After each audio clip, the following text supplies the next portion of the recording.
Boa noite. Um problema que assusta as mulheres e que pode trazer dias difíceis para toda a família: a depressão pós-parto.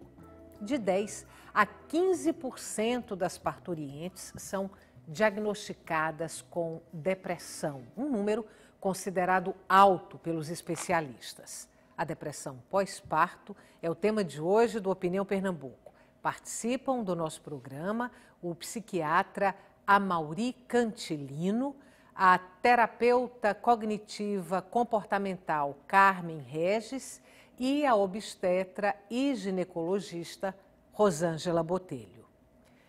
Lembramos que você também pode participar, a gente quer que você participe do programa fazendo perguntas e comentários pelo telefone 3423-8533, pelo e-mail www.opiniãope@ufpe.br ou então pelas nossas redes sociais, Twitter e Facebook. Boa noite. Boa noite. Muito obrigada pela presença de vocês hoje aqui no Opinião Pernambuco. A depressão é considerada uma doença.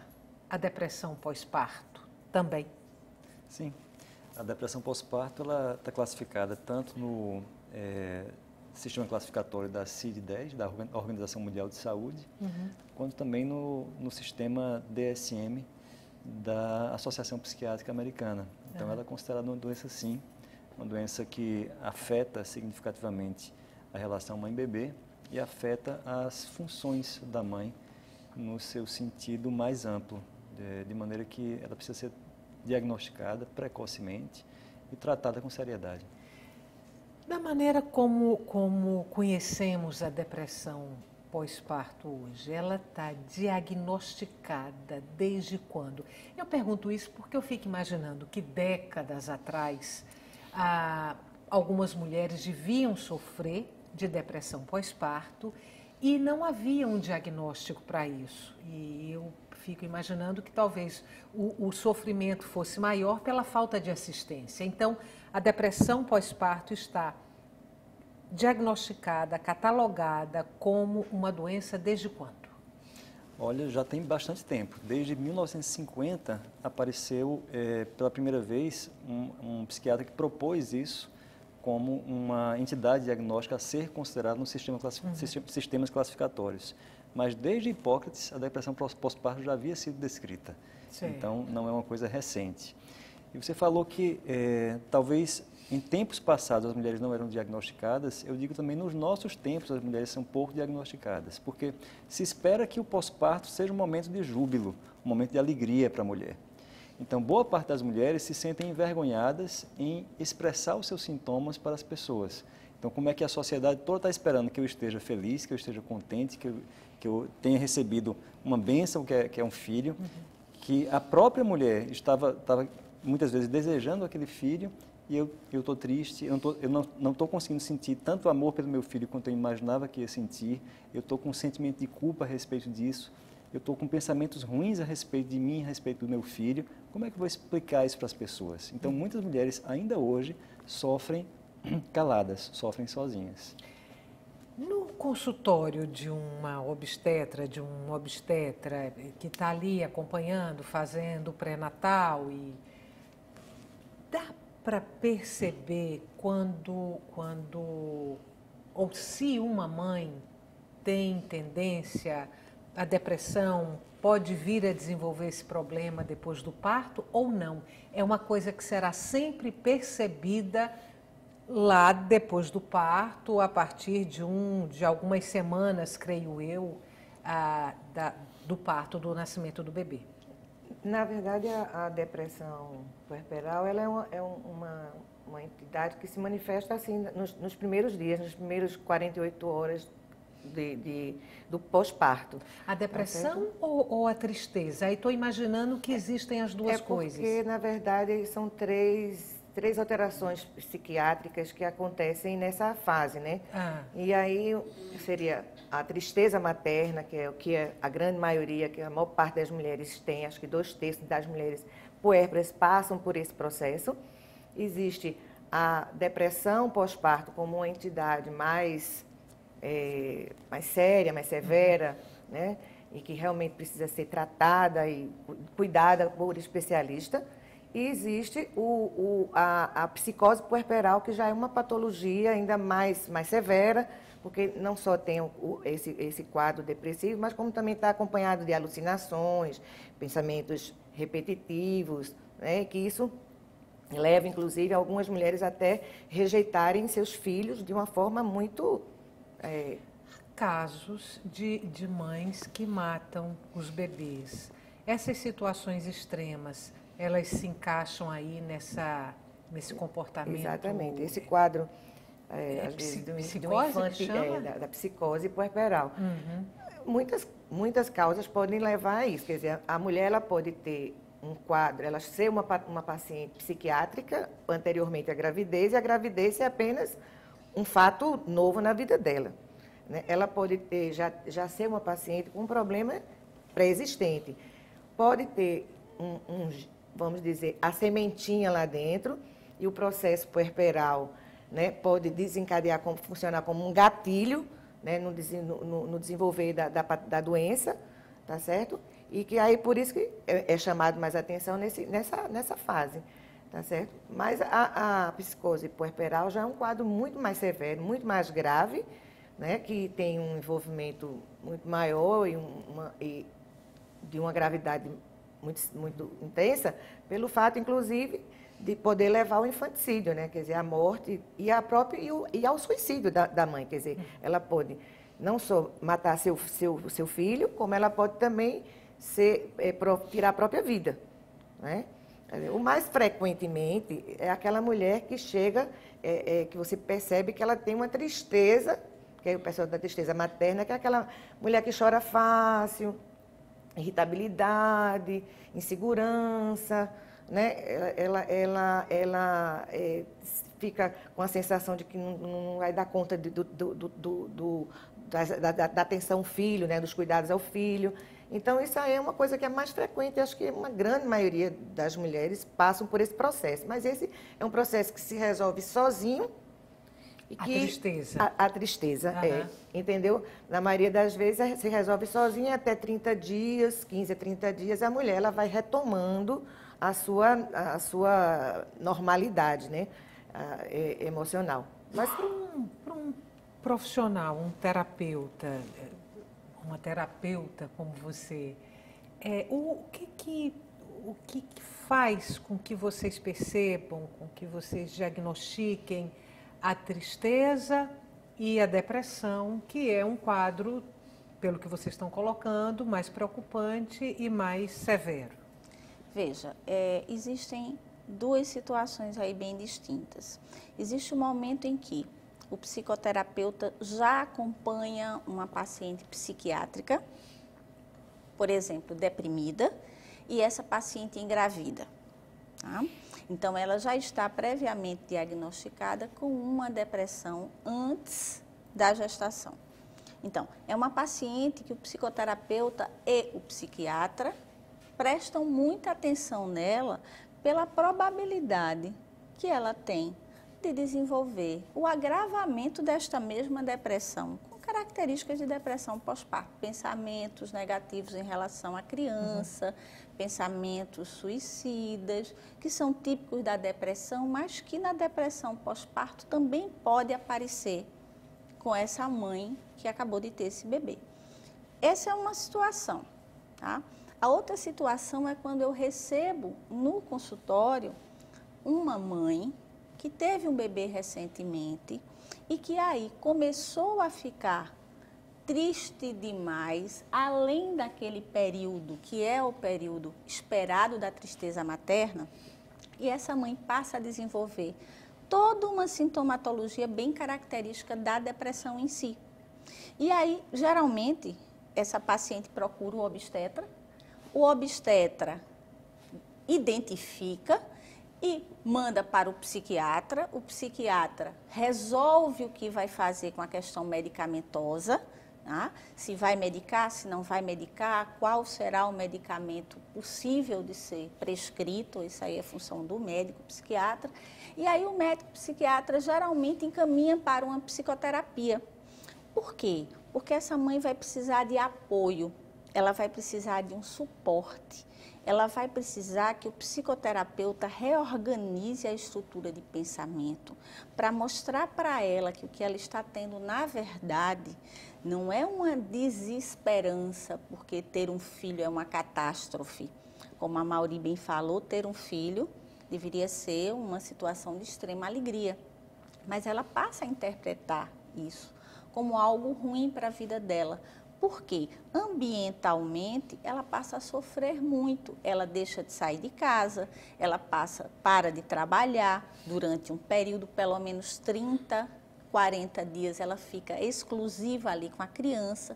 E tudo isso, se não tiver uma rede de suporte, a importância do acolhimento do pai, por exemplo, a participação desse companheiro, ou se não é o companheiro, mas é o pai, que ele esteja próximo para dar a rede de apoio e pessoas por perto, essa mãe vai se sentir muito só. E aí, mais ainda a questão, se ela já tem essa predisposição da depressão, com o agravamento e até a possibilidade de suicídio dessa mãe, ou realmente de ter vontade, e aí vem uma culpa muito grande, de fazer algum mal para a criança. Doutora Mauri, duas coisas aí. Uma, se é possível tratar uma paciente com depressão pós-parto sem medicamentos, se só um acompanhamento terapêutico, em alguns casos, é suficiente. E a outra coisa, o que provoca essa depressão pós-parto, além, por exemplo, dessa situação de mudança de vida um pouco radical? O que provoca? Quanto pode haver nessa depressão, por exemplo, de questões hormonais e também aí pensando no caso de um parto cesáreo, se há medicação que a mulher tem que tomar nesses casos, se pode favorecer uma depressão pós-parto? Olha, uma pergunta super importante. O que vai definir se a mulher vai precisar usar alguma medicação ou não, vai ser sobretudo a gravidade do quadro que ela está apresentando. Naqueles quadros leves a moderados, é possível que a mulher possa responder apenas à psicoterapia. E muitas vezes a gente tenta fazer o tratamento apenas com psicoterapia. No entanto, naqueles casos de moderados para graves, é muito importante que ela faça também um tratamento farmacológico. Existem diversas medicações que já foram testadas para a depressão pós-parto, e a gente observa taxas de respostas que são muito significativas. Para a gente ter uma ideia, nos chamados estudos abertos, a gente consegue taxas de resposta de cerca de 93%. Dificilmente a gente vai ter um transtorno psiquiátrico com uma taxa de resposta tão alta. É claro que em estudos mais controlados a gente tem uma taxa de resposta um pouco menor, em torno de 60%. Mas para você ter uma ideia, a taxa de resposta a placebo, por exemplo, quando a gente faz estudo, é cerca de 10%. O que é que quer dizer isso? Se a mulher não for tratada adequadamente, é muito provável que essa depressão ela se estenda por meses a fio. Pode se tornar uma depressão crônica? Pode. Estima-se que cerca de 60% das mulheres com depressão pós-parto que não foram tratadas, elas continuem deprimidas 1 ano depois do parto. Isso é muito marcante, porque a depressão pós-parto ela atrapalha muito um momento que é muito importante na vida tanto da mãe quanto do bebê. Eu costumo perguntar muito a algumas pessoas que eu conheço, olha, qual foi o momento mais importante da sua vida? A maior parte das mulheres que tiveram filhos, elas dizem, foi o nascimento do meu filho, ou o nascimento dos meus filhos. E a depressão pós-parto, ela estraga esse momento. Né? Ela estraga esse momento e dificulta essa vinculação, que é muito importante para a saúde mental, inclusive dessa criança que está em desenvolvimento. E aí você pergunta, o que mais pode causar, além de todo o tumulto psicossocial que ocorre durante o pós-parto? Existe também uma tremenda alteração hormonal que ocorre nesse período. Ao longo da gravidez, tem 2 hormônios que eles vão aumentando lentamente, até que chega no final da gravidez, a gente vai ter níveis de estrógeno e progesterona, que são centenas de vezes maiores do que os níveis pré-gravídicos. Isso vai se desenvolvendo ao longo dos 9 meses de gravidez. E aí, para você ter uma ideia, nas primeiras 48 horas depois do parto, esses níveis caem aos níveis pré-gravídicos. Então, é uma tremenda queda. Uma queda abrupta. Abrupta, muito significativa, e a gente sabe que tem receptores no cérebro para estrógeno, sobretudo, e progesterona. E essa queda abrupta faz com que haja um desequilíbrio de dois sistemas super importantes para o controle do humor e da ansiedade, que são o sistema de serotonina e o sistema de GABA, do ácido gama-aminobutírico, no cérebro. E aí algumas mulheres, elas têm esse desequilíbrio e têm mais dificuldade para se adaptar neurobiologicamente a esse desequilíbrio que ocorre durante essas primeiras 48 horas. Então, esse tremendo impacto hormonal que ela recebe, somado aos fatores todos de estresse psicossocial que estão relacionados ao pós-parto, faz com que cerca de 12, 13% das mulheres acabem deprimindo durante esse período. Vou passar para você aquela pergunta sobre a medicação que é aplicada à mulher no caso de uma cesariana. Essa medicação pode favorecer uma depressão pós-parto ou não há nenhuma relação? Não tem nenhuma correlação, porque o que a gente usa na cesariana é uma anestesia, né? que é a raquianestesia. Isso também pode ser uma anestesia utilizada também numa paciente de parto normal. A gente também pode usar analgesia de parto. Então, anestesia, e mesmo naquelas mulheres que tiveram um parto natural, sem anestesia, sem absolutamente nada, tá certo? Podem desenvolver um quadro depressivo independente disso. Essa questão da depressão pós-parto, ela está muito mais ligada às questões hormonais, né? Essa queda, como ele bem falou, né? Que é uma coisa abrupta, tá certo? Do que qualquer outra coisa. Agora, evidentemente, vamos dizer, tem mulheres que têm um potencial maior de desenvolver, aquelas mulheres que, por exemplo, que já são previamente diagnosticadas como pacientes depressivas, que já tiveram quadros depressivos em outros momentos da vida, né? Inclusive, fala-se, é interessante que tem estudos querendo correlacionar as mulheres que têm TPM, tem essas mulheres que têm TPM, essas mais severas, tá certo? Elas têm uma maior probabilidade de desenvolverem uma depressão pós-parto do que aquelas que não têm TPM. E, na verdade, é toda uma predisposição. Quer dizer, quando você já tem uma predisposição, evidentemente, um quadro desse, onde os seus hormônios estão lá em cima, os seus estrógenos, sua progesterona está lá em cima, e, de repente, você foi para a sala de parto com ela lá, e daí 2 dias depois ela está lá embaixo, e vai continuar lá embaixo durante o período todo da amamentação, porque o período da amamentação é um período em onde também os estrógenos eles estão muito baixos, tá certo? E a prolactina, que é o hormônio da lactação, é o hormônio que vai predominar nessa fase, tá? Então, se a pessoa já tem uma predisposição, isso aí, essas alterações hormonais, com certeza, pode desencadear.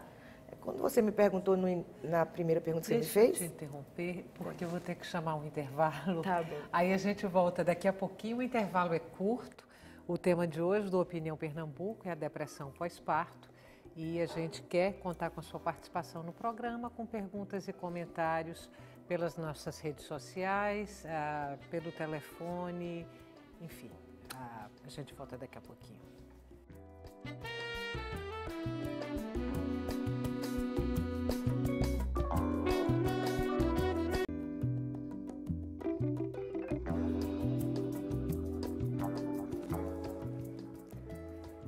Estamos de volta. O tema de hoje do Opinião Pernambuco é a depressão pós-parto. Participam do nosso programa o psiquiatra Amaury Cantilino, a terapeuta cognitiva comportamental Carmen Regis e a obstetra e ginecologista Rosângela Botelho.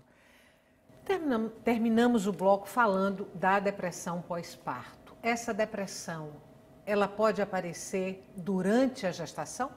Sim, sim, ela pode aparecer durante a gestação. E é diferente da depressão pós-parto, não? Veja, as características da depressão em si, elas são semelhantes, independente dessa mulher desenvolver antes da gestação, durante ou depois. Existem alguns pequenos nuances de diferença que estão relacionados ao curso do pensamento, que é sempre relacionado à maternidade, né, ao fato de ter uma grande responsabilidade de se sentir obrigada a amar o bebê. Né? Então, algumas mães chegam a falar: Carmen, eu estou com alguns pensamentos que não são legais em relação ao meu bebê, mas eu amo meu bebê. Né? Então, fica um sentimento antagônico e uma questão de amor e ódio, junto com toda uma sintomatologia que classicamente já é da própria depressão. E aí, a mulher também, antes desse bebê nascer, ela pode já começar a apresentar, não é, as características da depressão em si, antes mesmo desse bebê vir a nascer. E aí eu quero voltar então para a questão do tratamento e o tratamento com medicamentos, não só a psicoterapia. Vamos pegar os dois casos, a depressão pós-parto, que precisa ser tratada com medicação, e a mãe está amamentando, por exemplo. Se existe uma medicação segura nesse caso. E também para a gestante. Olha, super importante essa questão, porque boa parte das vezes a gente percebe que essas mães estão sofrendo. Essas mães muitas vezes são crucificadas porque não estão conseguindo cuidar dos seus bebês.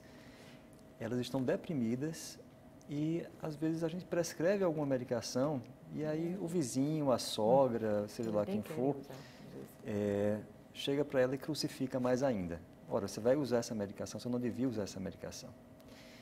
E a gente sabe que durante a gravidez, os antidepressivos são o grupo de medicação mais estudado de toda a medicina. Não existe nenhum grupo de medicação em toda a medicina que seja tão estudado quanto os antidepressivos. E também isso é verdade durante a lactação. Existem inúmeros estudos, a gente tem uma quantidade de material imenso que a gente pode utilizar na hora de prescrever. Então, existem algumas medicações que podem ser prescritas com segurança durante a gravidez. A gente tem que conversar, obviamente, com a mãe, com o parceiro dela, sobre eventuais riscos que possam surgir também. E também durante a lactação, durante a amamentação. Se ela quiser continuar amamentando enquanto está tomando remédio, ela pode continuar. Existem 3 fatores que a gente vai ter que observar. Quais são os eventuais efeitos colaterais de um recém-nascido. E tem pelo menos 3 medicações que a gente pode utilizar e que não provocam efeitos colaterais algum que seja descrito no recém-nascido. Segundo ponto importante é o quanto aquela medicação está presente no leite materno. A gente considera que são medicações seguras aquelas que oferecem menos do que 10% da quantidade relativa, quando a gente compara com o soro, com o sangue da mãe, e o leite materno. Aquelas medicações que têm menos que 10%, a gente considera que são relativamente seguras. E também existem estudos que dosam o antidepressivo no sangue do recém-nascido para saber o quanto o recém-nascido está absorvendo daquele antidepressivo. E também existem pelo menos 4 antidepressivos que, por alguma razão, eles estão presentes em pequena quantidade no leite materno. O bebê está exposto, mas a gente não consegue detectar no sangue dele. Então, ou o bebê não absorve aquelas medicações, ou ele elimina muito rapidamente. Então, existem antidepressivos que são considerados seguros Por os dois casos. Por 2 casos, tanto na gravidez quanto na lactação. Ela vai precisar consultar, obviamente, um especialista para que ele possa orientá-la nesse sentido. A depressão pode impedir ou dificultar muito a amamentação? Exatamente. Como a depressão ela começa a interferir na relação mãe-filho, né, ela pode ser um fator de interrupção mesmo da amamentação. Que a mãe, para amamentar, ela precisa... eu digo que são 2 coisas importantes para a mulher amamentar. Eu digo para minhas pacientes, vocês precisam de 2 coisas. Doutora, será que eu vou ter leite? Eu digo, você vai ter leite porque todo mamífero fêmea tem leite quando tem sua cria. Tem uns que têm mais leite, outros que têm menos leite, mas todos têm leite. Então, você vai ter leite. se você vai ser aquela vaca holandesa ou se você vai ser uma vaquinha, né, pobrezinha, que vai dar pouco leite, a gente não sabe, a gente vai ter que experimentar. Mas que você vai ter leite, você vai ter leite. Agora, você precisa querer amamentar, então, tomar muito líquido, se hidratar, ter uma boa alimentação, tá certo? E ter um ambiente que favoreça esse processo, quer dizer, um ambiente de tranquilidade, de harmonia, tá certo? Então, a mãe que está depressiva, com certeza, ela já tem uma dificuldade que é a relação dela com o bebê. Então, essa vontade, muitas vezes, de amamentar, ela não existe, né? Então, dependendo da intensidade, do grau de depressão, do grau de comprometimento, do estado emocional dela, realmente a mulher pode não conseguir amamentar. Embora potencialmente, ela tenha condições de amamentar.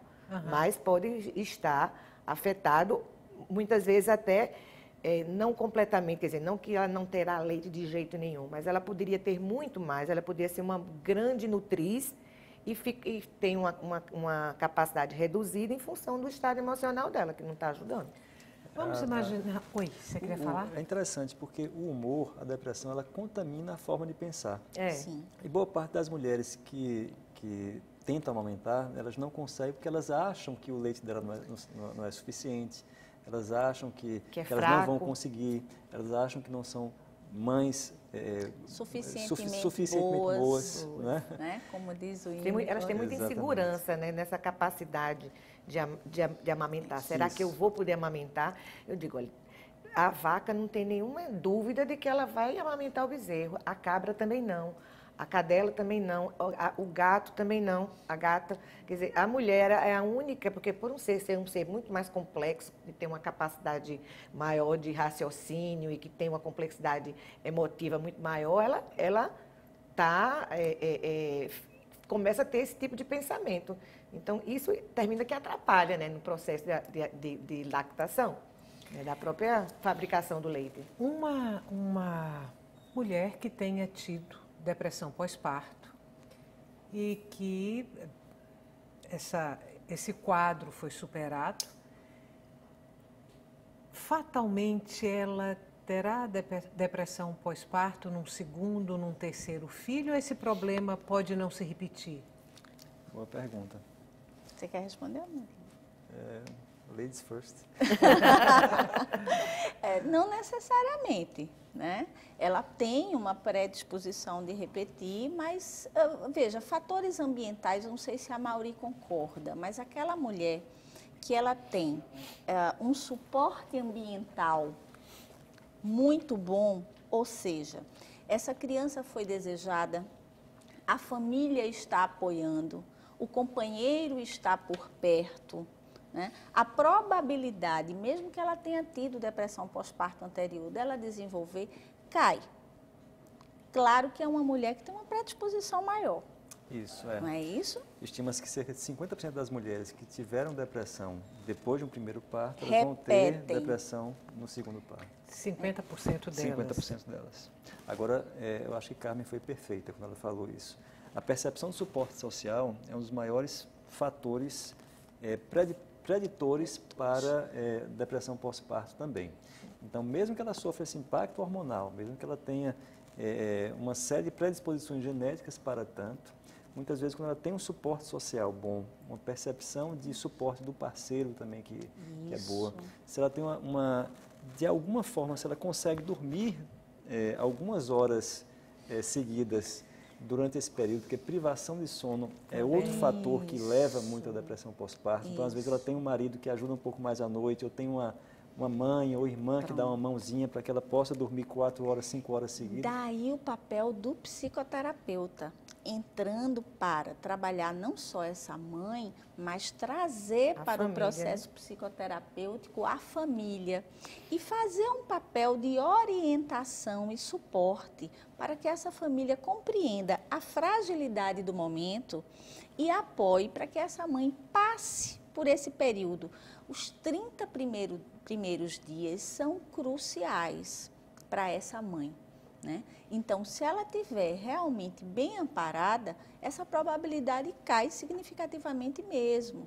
Normalmente as mulheres têm consciência, quando estão grávidas, de que podem ser acometidas por uma depressão pós-parto? Ou há, de certa forma, uma ignorância em relação a isso? Eu acredito, não sei bem se é uma ignorância ou às vezes, é porque é comum se saber que a mulher, isso é comentado entre as famílias. Ah, porque a mulher depois do parto fica meio triste, porque é mais chorona, mas as pessoas não entendem, às vezes, a gravidade e a extensão do problema, entendeu? Então, tem mulheres que, por já terem um quadro de depressão, já tiveram, já foram tratadas, até chegam para mim, por exemplo, pacientes minhas dizem, doutora, olha, eu fui tratada de depressão.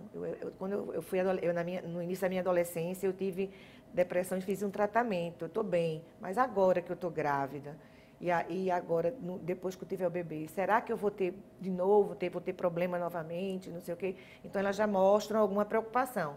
Mas a questão da tristeza materna, isso é uma coisa muito mais difundida, né? Então, todo mundo sabe que, de alguma maneira, a mulher no puerpério, ela fica meio triste, ela fica meio chorona, todo mundo sabe disso. Mas a patologia, a depressão mesmo, como doença, como uma coisa mais grave, mais severa, aí eu acho que nem as pessoas não têm a noção da extensão do problema, entendeu?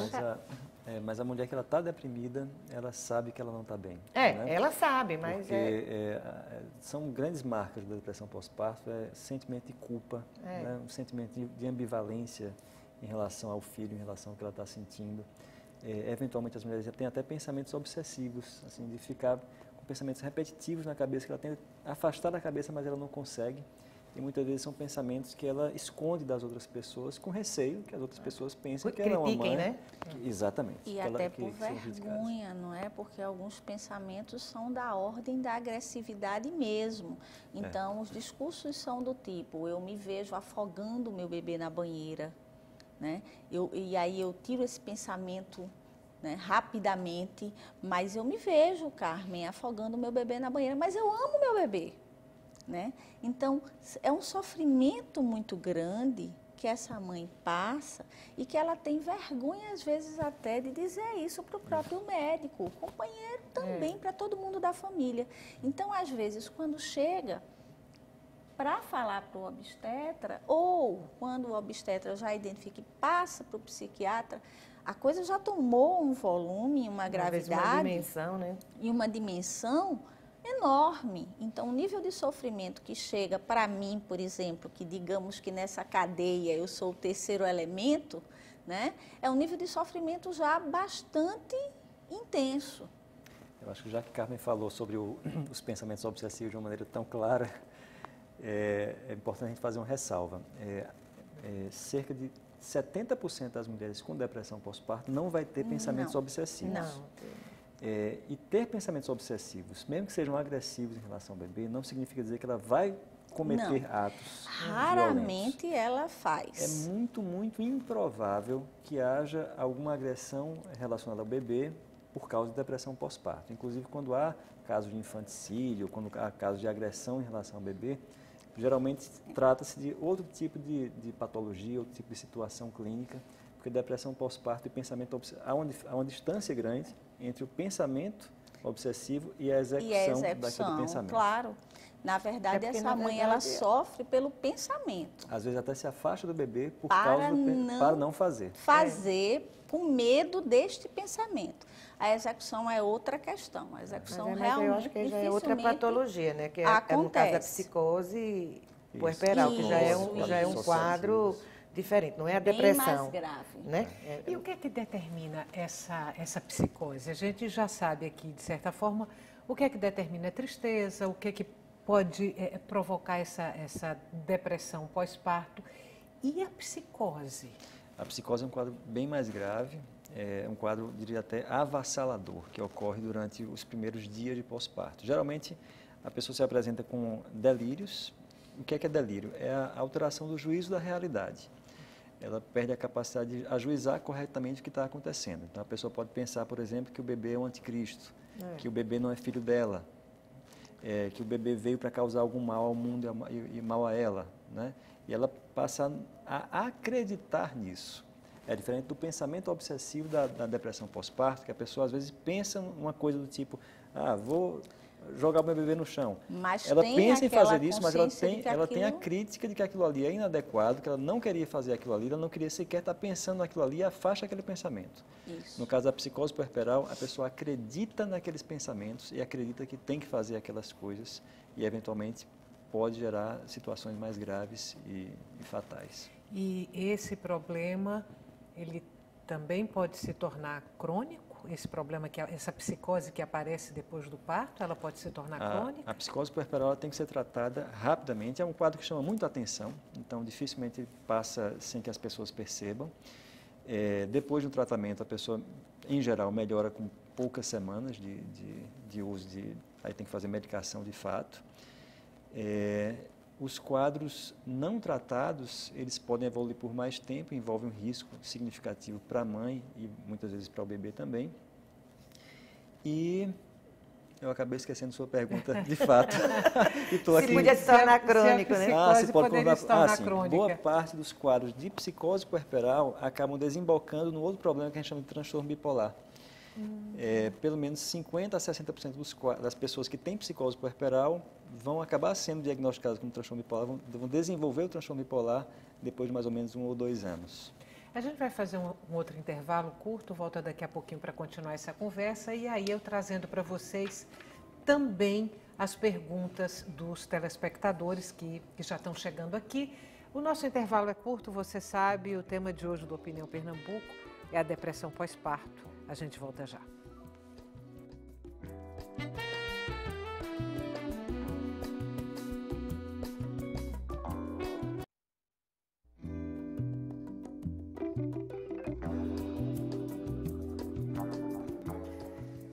Depressão pós-parto, um problema que atinge de 10 a 15% das mulheres de todo o mundo. Este é o tema de hoje do Opinião Pernambuco. Participam do nosso programa o psiquiatra Amaury Cantilino, a terapeuta cognitiva comportamental Carmen Regis e a obstetra e ginecologista Rosângela Botelho. Vou abrir esse bloco aqui trazendo para vocês o comentário de um telespectador que é D'Artagnan Ferraz, da Jaqueira. Ele diz o seguinte: este é um tema elitista, porque a maioria das pernambucanas não tem direito nem ao parto normal. Depressão pós-parto é luxo. Ô, D'Artagnan, antes fosse. Depressão pós-parto pode acometer qualquer puérpera de qualquer nível social. E pelo contrário, é até mais frequente a gente observar a depressão pós-parto naquelas que têm um suporte socioeconômico mais baixo, naquelas que são imigrantes, naquelas que vêm de outros estados. Então, a depressão pós-parto, ela não escolhe renda, ela não escolhe classe social, ela acomete qualquer mulher. As duas concordam com a posição do Dr. Amaury? Plenamente, plenamente. É aquela mulher que ela tem no seu ambiente várias dificuldades de sobrevivência básica e guarda todas as relações de predisposição, enfim, toda essa questão mais biológica bem preponderante, ela vai desenvolver depressão pós-parto com mais frequência. Eu acho que D'Artagnan está equivocado nessa avaliação dele. Existe uma faixa etária em que prevaleça aí essa incidência de depressão pós-parto? As mulheres mais novas, as mulheres mais maduras? Olha, a gente chegou a fazer pesquisa aqui em Recife a respeito disso. Em outros lugares do mundo não há uma incidência maior de depressão pós-parto relacionada a alguma faixa etária específica, mas aqui em Recife, particularmente, a gente observou que entre adolescentes há uma taxa consideravelmente maior. Provavelmente porque, enfim, isso causa um impacto muito significativo, até aproveitando o gancho de D'Artagnan, né? Uma mulher adolescente, de um nível social, social-econômico mais privado, né? acaba tendo uma gravidez, 2 gravidezes. Aquilo ali transforma a vida dela numa situação que acaba sendo consideravelmente estressante, né? Então, o filho chega numa mulher que ainda está em formação, que mal chegou à vida adulta e acaba tendo que assumir essa responsabilidade a mais. Acho que acaba tendo um impacto significativo na vida delas. Eu vou pegar esse parêntese aqui que foi feito sobre as classes sociais que são mais privadas e desassistidas, de essas mulheres estarem mais expostas por conta dessa realidade a uma depressão pós-parto. Aí vamos imaginar esse quadro, sim, uma depressão pós-parto que se instalou numa adolescente dessa ou numa mulher mais madura, mas enfim, de uma classe social menos favorecida ou que não tem assistência familiar. Essa mulher deve procurar ajuda onde? Onde? O que é que ela deve fazer? Boa pergunta. O Sistema Único de Saúde existem ambulatórios, são os CAPs, onde esses pacientes, todos os pacientes com problemas psiquiátricos de uma forma geral, podem procurar. Quer dizer, que é a referência no SUS, é a porta de entrada para esses pacientes de todas as patologias psiquiátricas. E como a depressão pós-parto é também uma patologia psiquiátrica, a porta de entrada pode ser um CAPS desse. Agora, normalmente, a paciente, ela geralmente volta com 15 dias após o parto para fazer a sua revisão no ambulatório de egressa, que a gente chama ambulatório de egressa, que é aquele ambulatório em que a mulher, a puérpera, ela vai para fazer a revisão do seu parto, da sua cesárea ou do seu parto normal, levando o seu recém-nascido para também receber orientações de puericultura e ser reavaliada por uma pediatra também, né, para receber as orientações, a vacinação, essas coisas. E nesse momento, se a família percebe que algo de estranho, né, de anormal está acontecendo com a mulher, também é uma boa oportunidade de manifestar, né, e conversar com o médico desse ambulatório de egresso, e ele, então, poder encaminhar essa paciente para os CAPs de cada região, porque aquilo ali ele é dividido por regiões, né? Ele atende a uma população de uma determinada região. Então, geralmente, essas maternidades eles têm um serviço de referência aonde mandar essas pacientes que precisam de acompanhamento psiquiátrico. Mas não há, no serviço público, não há um atendimento específico para esse problema?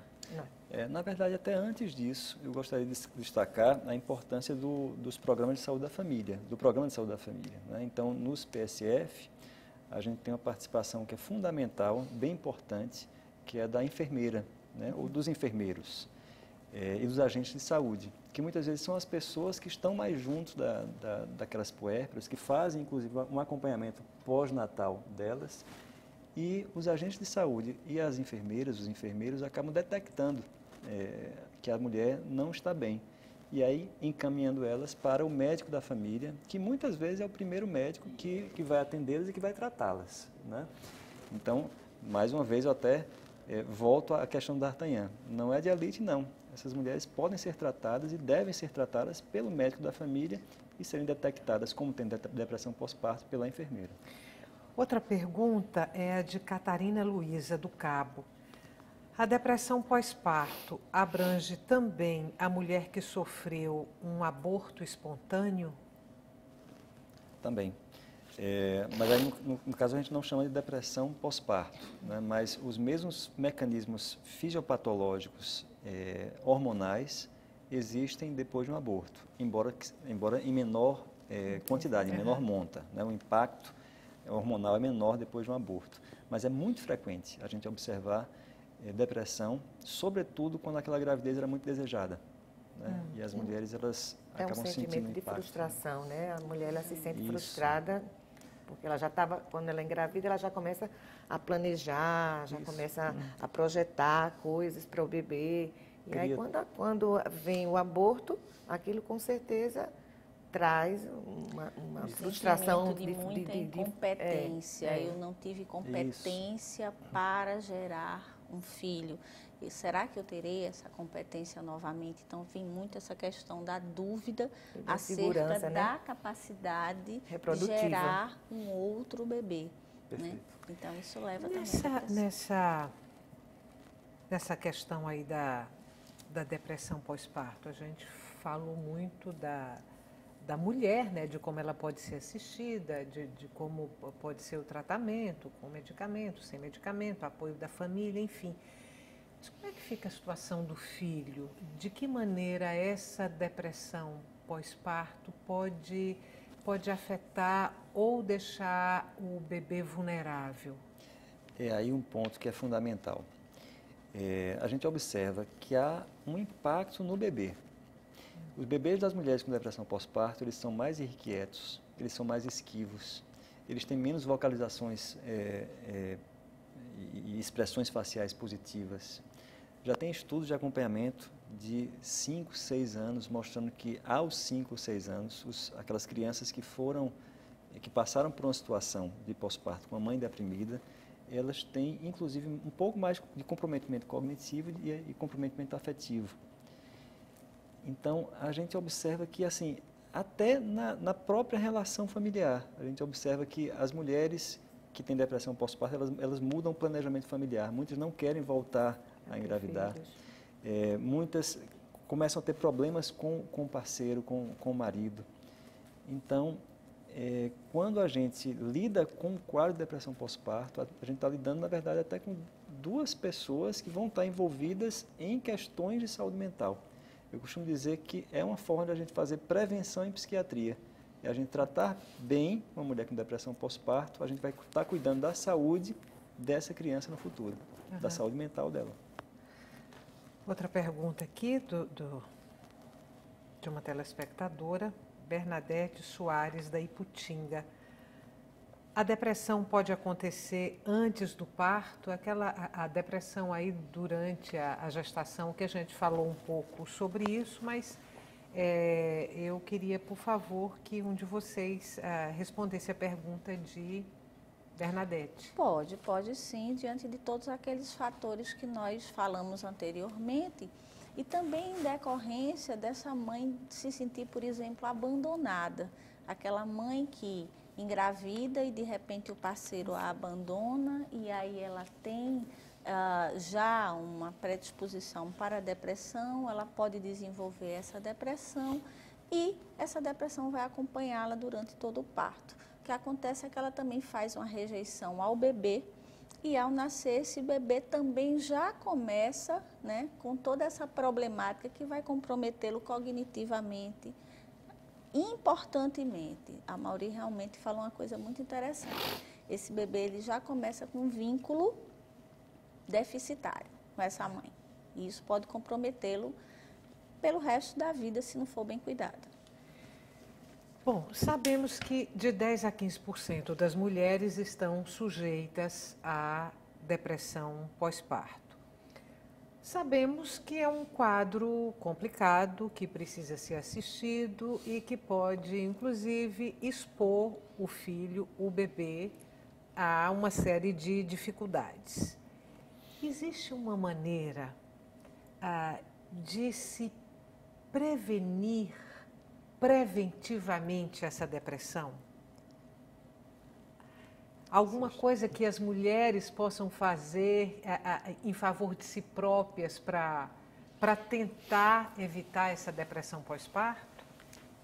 Existe sim. Em termos de estudo científico, já foi provado que procedimentos relativamente simples, como visitas mensais ao longo da gravidez de uma enfermeira nas casas dessas mulheres, já começam a ensinar para elas como é que cuida do bebê, como é que ela vai conseguir se preparar para o pós-parto.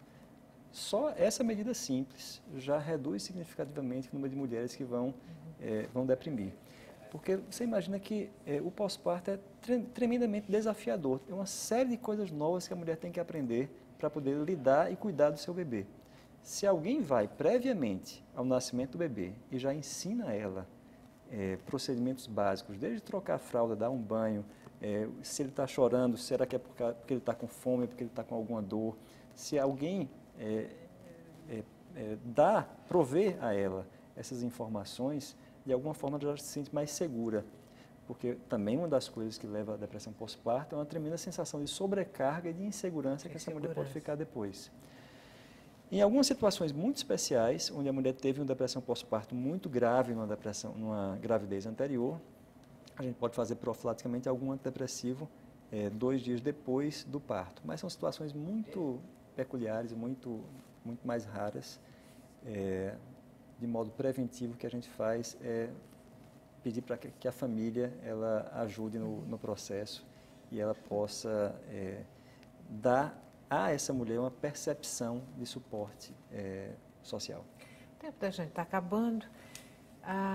Mas no início do programa eu te fiz uma pergunta que foi se nos consultórios os obstetras, durante o pré-natal, conseguem detectar aquelas pacientes que podem vir a desenvolver uma depressão pós-parto, pacientes que se mostrem mais vulneráveis a essa situação. É possível? É possível você identificar observando o comportamento do paciente, né? Porque quando a gente faz medicina e a gente estuda a anamnese, que é a ciência do estudo do comportamento e dos sinais e sintomas das doenças, né? Então, a gente percebe, e a gente aprende, que a gente tem que observar o paciente no momento que ele entra no seu consultório. Como ele anda, como ele se porta, como ele senta. Então, o gestual, tudo isso faz identificar e fala um pouco do paciente. Então, se você, como o obstetra daquela paciente que está acompanhando mensalmente, você consegue começar algumas... o corpo fala, né? Então, coisas que você, às vezes, a boca não fala, mas o corpo fala. O comportamento da paciente começa a falar sobre...